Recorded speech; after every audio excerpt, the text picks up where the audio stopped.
नमस्कार, आप देख रहे हैं बिहार नेशन और मैं हूं जेपी चंद्रा।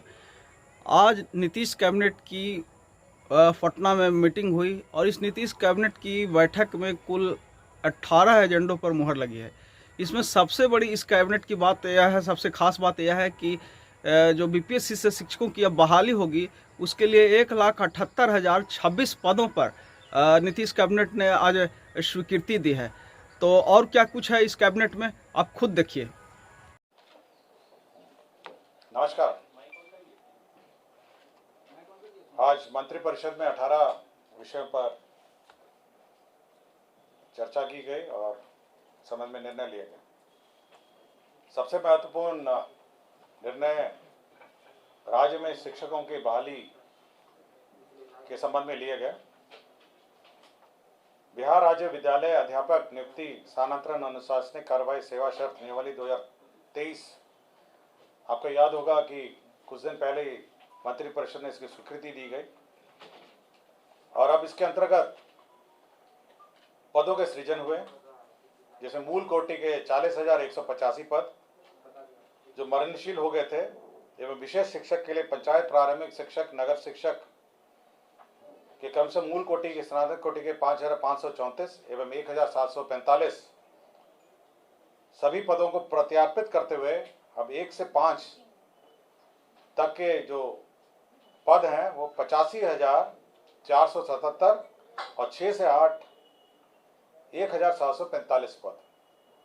तो ये आप समझ सकते हैं कि कुल जो पद सृजित हुए हैं वो 85,477 जो 1 से 5 के लिए और 6 से 8 के लिए 1,745 पद का सृजन हुआ है।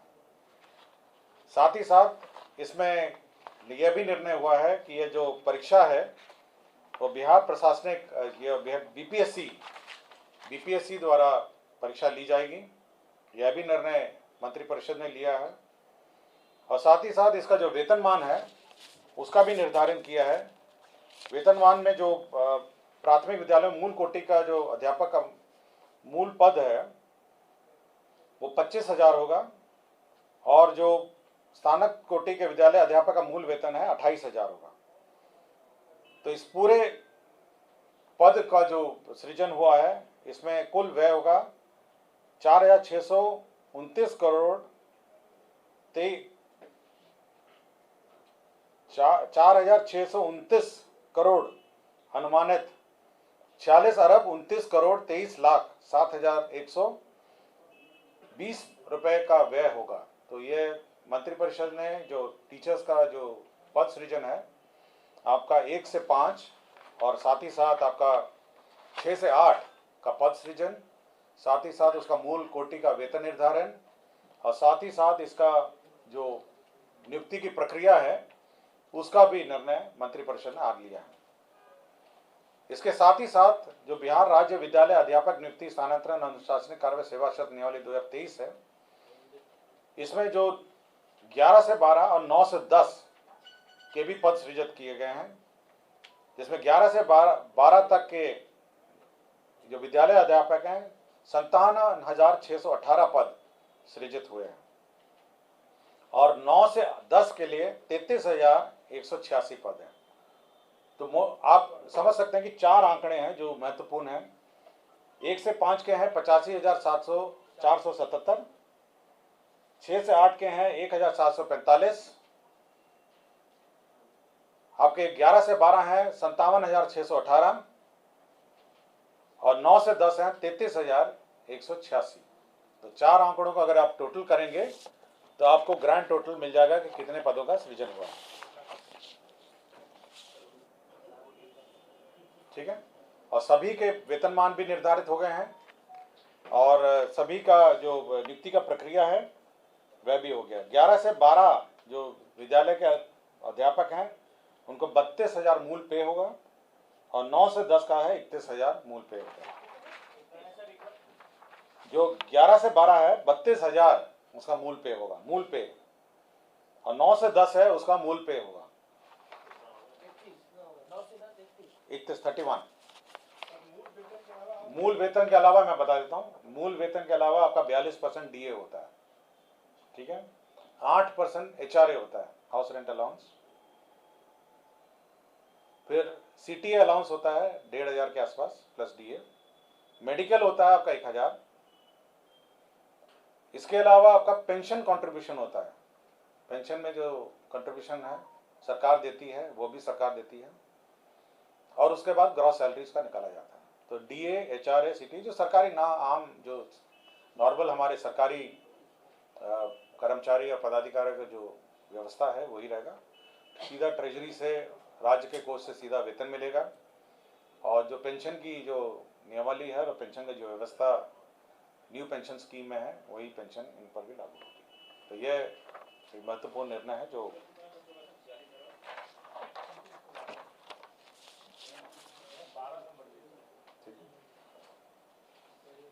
उन दोनों का मूल वेतन कितना बताया सर? 1 से 5 वाला 1 से 5 में पढ़ देता हूँ फिर से। 25,000 है 1 से 5 का, 6 से 8 का है 28,000, 9 से 10 का है 31,000, और 11 से 12 है 32,000। अब इस पे आप 42% डीए जोड़िएगा, 8% एचआरए जोड़िएगा, फिर सीटीए जो होता है 1500 का वो जोड़िएगा, फिर इस पर डीए और जोड़िएगा, फिर मेडिकल 1000 जोड़िएगा, उसके बाद आपको नेट सैलरी आएगा। उसके बाद फिर पेंशन कंट्रीब्यूशन जो है सरकार देती है 14%, 14% सरकार का पेंशन कंट्रीब्यूशन होता है, वो 14% और जोड़िएगा, तब आप मोटा मोटी ग्रॉस सैलरी पे आएंगे, ठीक है। सर एक शिक्षक को कितना मिल जाएगा तो जो अलग अलग कक्षा का अलग अलग होगा ना, 10 का अलग अलग का अलग अलग है। है। सर अगर लिखा हुआ तो बता दीजिए, हम लोग जोड़ भी नहीं पाएंगे। आप जोड़ लीजिएगा, मैंने बता दिया मंत्रिपरिषद में, ये टोटल नहीं था, मैं जितना मंत्रिपरिषद के एजेंडा में है मैं बता, पास होगा सर। मेरे पास है, मैं आपको। सर ये कब तक फिल हो जाएंगे 1,58,000? देखिए ये राज्य सरकार का निर्णय है कि जल्द से जल्द इसको इमीडिएटली एग्जाम कंडक्ट किया जाए, उसको भरे जाए सारे बीपीएससी के थ्रू सारे बीपीएससी का। टोटल 178 आ रहा है सर, 1,78,000। आप जोड़ लीजिए ना, मैं आपको जोड़ लिया ना आपने। देखिए अब टोटल आप एक बार फिर जोड़ लीजिए, 85,000 हो गए आपके प्राइमरी, 1800 आपके हो गए, 1800 कितने हुए, 18 है, 1745 हो गए आपके, कितना हो गया आपके प्राइमरी हो गए 85,477, आपका मिडिल ये 6 से 8 हो गया 1,745, आपके 11 से 12 हो गए आपके 57,618, 57,618, और 9 से 10 हो गए 33,186। तो चारों का टोटल कर लीजिए अपना है टोटल, 1,78,000। और मोटा मोटी जो राज्य सरकार पे जो भार पड़ेगा टोटल मतलब सब मिला के तो करीब 11,000 करोड़ का है, ठीक है ना। टोटल मैंने बता भी दिया आपको, 11,000 करोड़ आसपास इन सबका वेतन। ये आपने जो बताया sir 4,629 crore, what is that? एक आपने बताया टोटल कौन सा? हाँ टोटल मैंने बताया ना आपको, 4,000 अनुमानित है 46,029 करोड़ अनुमानित है, अरब 29 करोड़ 23 लाख है, एक अनुमानित ये है, और दूसरे में आपका अनुमानित व्यय मैं बता देता हूँ कितना होगा, 5,994, 59 अरब 94 करोड़ 22 लाख 24,000, दोनों जोड़ लीजिए, ठीक है।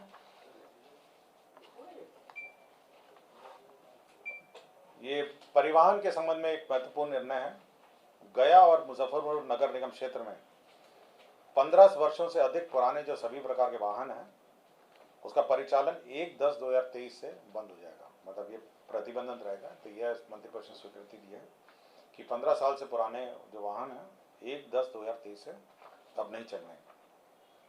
इसके साथ साथ राज्य सरकार ने एक अन्य मामलों में परिवेशीय वायु गुणवत्ता सुधार के लिए गया नगर निगम, मुजफ्फरपुर नगर निगम के सभी प्रकार के डीजल चालित तिपहिया वाहन का परिचालन 30/9/2023 की मध्य रात्रि से प्रतिबंध किए जाने एवं बिहार स्वच्छ ईंधन योजना 2019 का अवधि विस्तार 31/3/2024 तक क्षेत्र विस्तार एवं गया एवं मुजफ्फरपुर नगर निगम में किए जाने एवं इस योजना में पटना, गया, मुजफ्फरपुर के तिपहिया मालवाहक वाहनों के लिए अनुदान, तो अब अनुदान का प्रावधान है, रिप्लेसमेंट का अनुदान है और साथ ही साथ नए खरीदने का और रेट्रोफिटिंग का भी अनुदान है।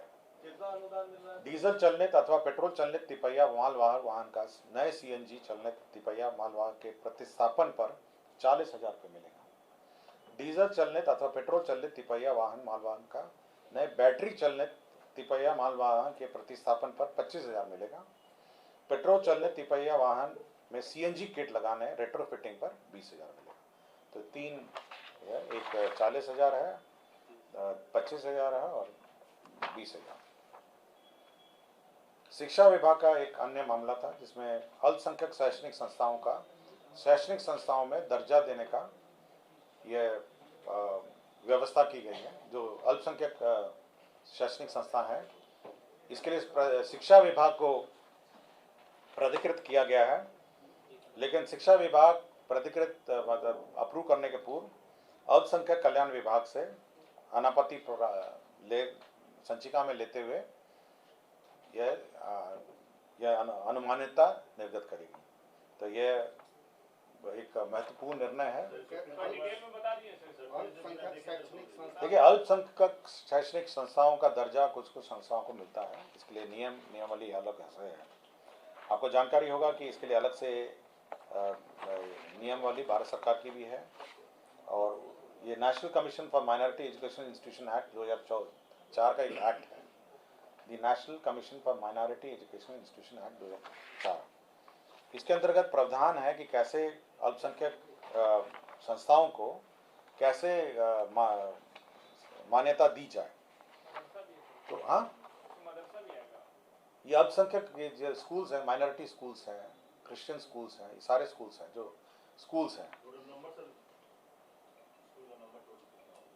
नहीं, कोई अप्लाई करेगा कि हम अल्पसंख्यक संस्था हैं, हम लोग हाई स्कूल चलाना चाहते हैं, हमको अल्पसंख्यक संस्था का श्रेणी का दर्जा दिया जाए, अल्पसंख्यकों के विशेष के लिए है, तो उसमें ये प्रावधान है। ये एक्ट जो एक्ट में आपको बताया, ये 2004 का एक्ट है, the national commission for minority education institution act 2004। इसमें एक अप्रोप्रिएट अथॉरिटी किसी को निर्धारित करना था जो ये अप्रूवल देगा। तो राज्य सरकार ने निर्णय लिया है कि शिक्षा विभाग इसका नोडल डिपार्टमेंट होगा और जब भी देगा तो अल्पसंख्यक जो डिपार्टमेंट है, अल्पसंख्यक जो डिपार्टमेंट है, विभाग है, उससे अप्रूवल लेने के बाद देगा। अभी तक सर ये इसका प्रावधान पहले कुछ था क्या? पहले ये बहुत ही पुराने एक नियम से चलता था, मेरे ख्याल से 1969 या किसी का कोई नियम से चलता था। तो अब ये जो लेटेस्ट एक्ट के आधार पर ये दिया जाएगा। पहले बहुत पुराना एक नियम था, इसके आधार पर दिया जाता था, अब ये नए नियम दिया। मैं आपको कैबिनेट का निर्णय कम्युनिकेट कर रहा हूँ, ये विभाग आपको बताएगा कि ये अभी अप्लाई, ये जो नए जो अप्लाई करेंगे उनको मान्यता देने के लिए ये प्रावधान। ये निजी जो चलाते हैं वो लोग अप्लाई करेंगे। हाँ, जो कहेंगे कि हम अल्पसंख्यक संस्था, हमारा रजिस्ट्रेशन अल्पसंख्यक संस्थाओं में होना चाहिए, उनको अलग से कोई प्रिविलेजेस भी हैं, तो उनका रजिस्ट्रेशन की प्रक्रिया और उनको मान्यता देने की प्रक्रिया सरकार, राज्य सरकार ने निर्धारित की है। इसमें क्या फाइनेंशियल एड भी होगा सर? कुछ फाइनेंशियल एड? ये अभी केवल मान्यता है, तो पहले तो मान्यता है, उसके बाद एडमिशन की कुछ प्रक्रियाएं हैं, कुछ छूट हैं, ये सब हैं। तो पहले ये मान्यता है कि अल्पसंख्यक एजुकेशन संस्था का मान्यता। Basically they will be governed by state government education. ये जो रूल्स हैं, जो एक्ट है, उसके प्रावधान में वो होंगे और अल्पसंख्यक शैक्षणिक संस्थाओं को मान्यता प्राप्त करने का, ठीक है ना। समाज कल्याण में पहले आपको याद होगा कि 10,000 बैटरी चलित ट्राईसाइकिल उपलब्ध कराने का निर्णय राज्य सरकार ने पिछले साल लिया था। तो इस साल भी लागू होगी, लेकिन ये जो 10,000 की लिमिट है उसको राज्य सरकार ने शिथिल कर दिया है। तो जितना बजट होगा उतना हम लोग, जितनी आवश्यकता होगी उसके अनुसार हम लोग इनको वितरण करेंगे। तो 10,000 की सीमा है वो बंद कर दी, शिथिल कर दिया है और साथ ही साथ इस वर्ष भी योजना चालू है। भारत सरकार की एक योजना है, महिला एवं बाल विकास मंत्रालय भारत सरकार वित्तीय वर्ष 2022-23 एवं 25-26 तक मिशन शक्ति योजना को स्वीकृत किया है। इसमें 59,80,52,417 रुपये है। तो बेसिकली इसमें जो भारत सरकार ने विभिन्न योजनाएं थी उनकी मल्टीपल छोटी छोटी योजनाएं थी उसको कंबाइन करके उसको मिशन शक्ति योजना करके उन्होंने नाम दिया है और 59,80,52,417 का इसमें योजना होगा। इसमें भारत सरकार का अंश होगा 50,65,93,297 और बिहार सरकार का इसमें राज्य अंश होगा 9,14,59,120। ये एक महत्वपूर्ण योजना है भारत सरकार की जो स्वीकृत हुआ है। इसमें आम पब्लिक को कैसे क्या सुविधाएं मिलेगी? इससे सारी पुरानी ऑनगोइंग योजनाएं हैं, जैसे वन स्टॉप सेंटर है, आपका वन स्टॉप सेंटर महिलाओं के लिए चलता है, बेटी बचाओ बेटी पढ़ाओ घटक है, महिला हेल्पलाइन चलता है इसमें, और प्रधानमंत्री मातृत्व वंदना योजना है। ये सारी 4 योजनाएं हैं जो चलती थी, इसको कंबाइन करके एक योजना करा गया। पंचायती राज विभाग में अब हर पहले जो लेखापाल और आईटी सहायक है वह सीमित थे, जिसमें 4 या 2 करके कंबाइंड हम लोगों ने सैंक्शन किए थे। अब हर पंचायत में लेखापाल से आईटी सहायक का लिए 6,570 पदों का सृजन किया गया है। ये संविदा आधारित होगा। पहले 4 पंचायतों पे 1 के दर से कुल 2,096 थे, इसको बढ़ा के 6,570 कर दिया गया। तो हर पंचायत में अब लेखापाल से आईटी सहायक आप पदस्थापित होगा।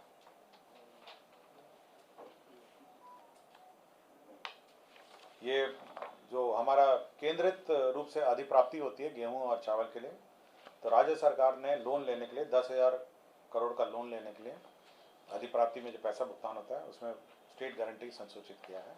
यह इस पर अनुमति दी गई है। 2000 पंचायत सरकार भवन के निर्माण की स्वीकृति राज्य सरकार ने दी है। इसमें 41 अरब 71 करोड़ 16 लाख रुपए व्यय होंगे।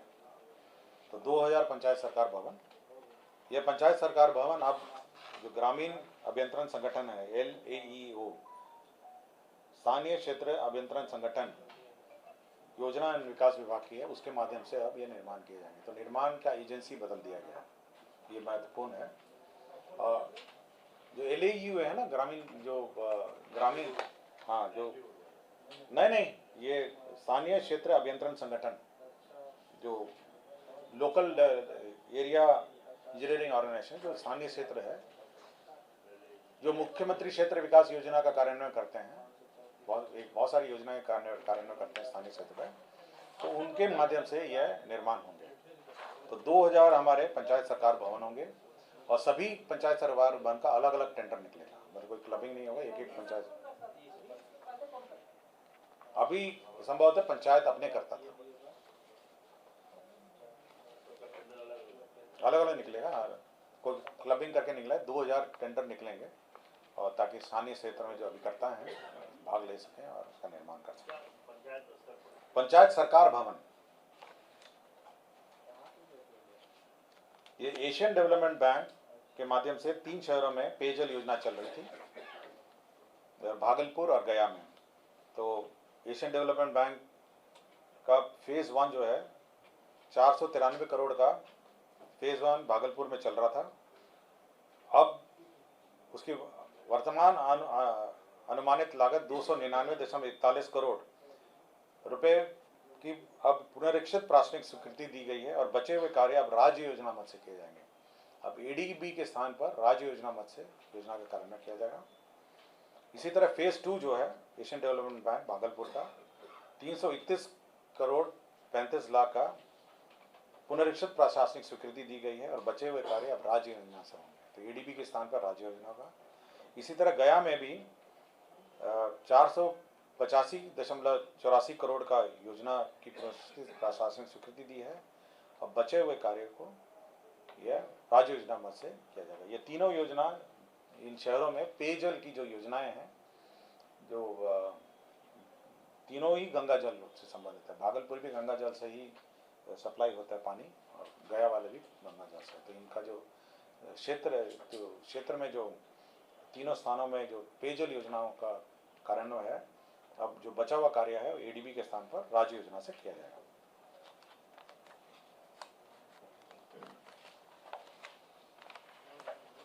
ये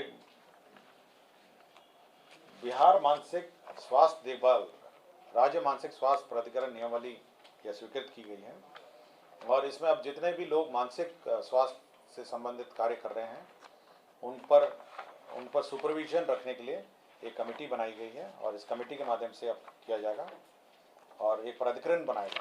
तो प्राधिकरण के माध्यम से सुपरविजन होगा और इस प्राधिकरण के जो हेड होंगे वो स्वास्थ्य विभाग के अंतर्गत होगा और स्वास्थ्य विभाग के अपर मुख्य सचिव इसके कमेटी में। इसी तरह जिला स्तर पर भी है और राज्य स्तर पर भी एक कमेटी है। अपराध अनुसंधान विभाग के अंतर्गत विधि विज्ञान प्रयोगशाला सहायक निदेशक राजपुर समूह ख वेतन स्तर 7 के पद पर बिहार लोक सेवा पटना के अनुशंसा के आलोक में श्रीमती रोजी श्रीवास्तव सहायक निदेशक को बर्खास्त कर दिया गया है। ये एक निर्णय लिया गया है। पशु स्वास्थ्य एवं उत्पादन संस्था पटना को पशुपालन निदेशालय के अंतर्गत बनाए रखने हेतु बिहार पशु विज्ञान अधिनियम 2016 के परिशिष्ट 1 कंडिका 2(1) को विलोपित करने की स्वीकृति दी गई है। तो ये बिहार पशु एवं उत्पादन संस्था को पशुपालन निदेशालय के अंतर्गत ही बनाए रखने के लिए यह निर्णय लिया गया है। कर्मचारी चयन आयोग में प्रथम इंटरस्तरीय संयुक्त परीक्षा में 2014 के आधार पर निम्न वर्गीय लिपिक के पद पर नियुक्ति हेतु अनुसूचित अभ्यर्थियों के लिए सहकारिता विभाग के अंतर्गत निम्न वर्गीय वेतन स्तर 2 के 4 पदों का सृजन की स्वीकृति दी गई है। और राज्य सरकार जो हर साल बाजार ऋण लेती है लोन, उसके बारे में स्वीकृति दी गई है।